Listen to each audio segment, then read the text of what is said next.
TMC की सांसद यानी कि ममता बनर्जी की पार्टी की सांसद लोकसभा सदस्य थी महुआ मोइत्रा। और इन पर आरोप लगे थे कि पैसे लेने के बदले इन्होंने दर्शन हीरानंदानी के सवालों को संसद में रखा है। और जो संसद की आईडी पासवर्ड है ना, वो दर्शन हीरानंदानी के साथ शेयर किया था इन्होंने, और इसीलिए इनकी लोकसभा सदस्यता रद्द कर दी गई है। तो आज हम लोग महुआ मोइत्रा के बारे में एक सामान्य जानकारी देख लेते हैं, इनके बारे में जान लेते हैं।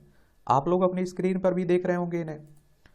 और देखिए, ये है दर्शन हीरानंदानी, एक बिजनेसमैन है। ये क्या है? बिजनेसमैन है। तो पैसे लेकर संसद में सवाल पूछने के मामले में लोकसभा की सदस्यता से शुक्रवार को इन्हें निष्कासित कर दिया गया है। और टीएमसी नेता महुआ मोइत्रा का जन्म अगर आप देखें तो 12 अक्टूबर 1974 को असम के कछाड़ जिले में एक बंगाली हिंदू ब्राह्मण परिवार में हुआ था। उनके पिता का नाम देवेंद्र लाल मोइत्रा, माता का नाम मंजू मोइत्रा है। उनकी एक बहन है। महुआ तलाकशुदा है, उनके कोई बच्चे भी नहीं है, ये भी याद रखिएगा। और आप देखेंगे मोइत्रा की शुरुआती शिक्षा कोलकाता के गोखले मेमोरियल गर्ल्स कॉलेज से हुई। इसके बाद उन्होंने 1998 में अमेरिका के मैसाचुसेट्स में माउंट होलोके कॉलेज साउथ हेडली से अर्थशास्त्र यानी कि इकोनॉमी और गणित मैथ में ग्रेजुएशन की है। उन्होंने वित्तीय मानक प्राधिकरण यूके और वित्तीय उद्योग नियामक प्राधिकरण यूएसए में भी पढ़ाई की हुई है।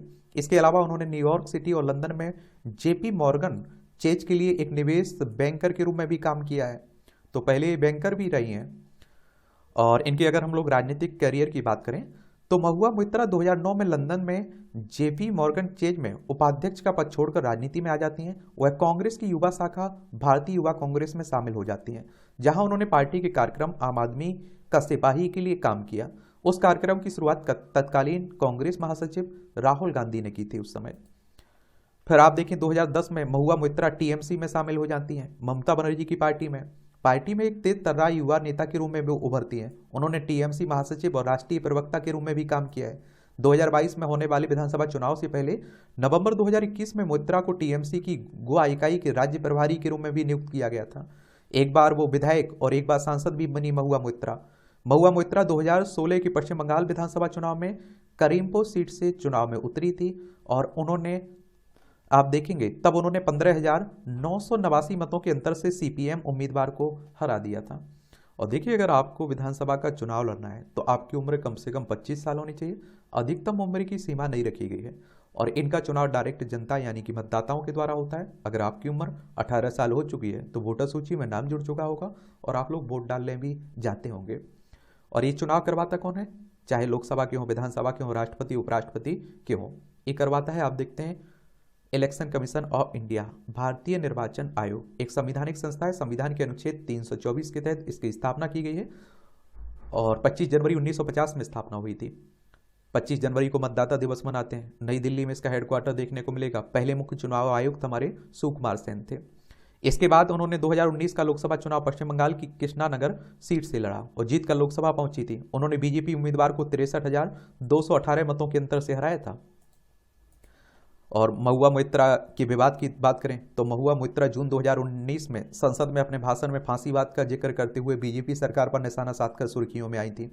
और जुलाई 2022 में इंडिया टुडे कॉन्क्लेव ईस्ट में देवी काली से संबंधित एक फिल्म में पोस्टर पर प्रतिक्रिया देते हुए महुआ मोइत्रा ने आपत्तिजनक बयान दिया था। साथ ही तर्क दिया था कि आपको अपनी देवी की कल्पना करने की स्वतंत्रता है।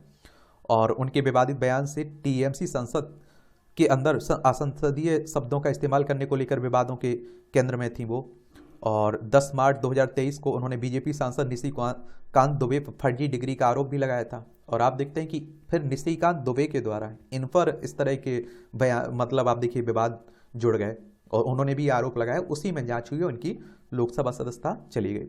पिछले अक्टूबर में महुआ मोइत्रा पर पैसे लेकर संसद में सवाल पूछने का आरोप लगा। सुप्रीम कोर्ट के वकील जय अनंत देहाद्राई के एक पत्र का हवाला देते हुए बीजेपी सांसद निशिकांत दुबे ने महुआ मोइत्रा पर यह आरोप लगाया था, जिसके चलते उन्हें अपनी लोकसभा सदस्यता गंवानी पड़ी। और महुआ ने 8 फरवरी 2021 को अपने संसदीय भाषण में न्यायपालिका मुख्य न्यायाधीश पर हमला किया था। दिसंबर 2020 में महुआ मोइत्रा ने बंगाली समाचार चैनलों का बायकॉट करते हुए उन्हें कथित तौर पर 2 कौड़ी का बताया था। और टीएमसी ने उनके बयान से दूरी भी बना ली थी उस समय। और आप देखेंगे टीवी डिबेट में विवाद, तो जनवरी 2017 में महुआ मोइत्रा ने एक टीवी डिबेट के दौरान कथित तौर पर आपत्तिजनक टिप्पणी करने के लिए उस समय बीजेपी में रहे बाबुल सुप्रियो के खिलाफ पुलिस शिकायत की थी। अक्टूबर 2020 में कलकत्ता हाईकोर्ट ने बाबुल सुप्रियो के खिलाफ पुलिस के आरोप पत्र को रद्द भी कर दिया था। तो इनसे विवाद जुड़े रहे हैं। तो यह है महुआ मोइत्रा। अब इनके पास विकल्प क्या बचता है? या तो आप देखते हैं कि पुनर्विचार के लिए संसद में लोकसभा स्पीकर के पास जाएं, और इसके बाद इनके पास दूसरा विकल्प है कि सुप्रीम कोर्ट के पास जाएं, सुप्रीम कोर्ट में अपने अधिकारों को लेकर, या फिर आप देखते हैं सीधी सी बात है कि फिर से चुनाव लड़िए लोकसभा का और फिर से जीत के आइए। यही विकल्प 3 बचे हुए हैं, देखते हैं क्या अपनाती हैं ये। ठीक है। और 2005 में भी इसी तरह का मामला हुआ था, 11 सदस्यों को हटाया गया था उस समय, उन पर भी आप देखते हैं इसी तरह का पैसे लेने की बात हुई थी।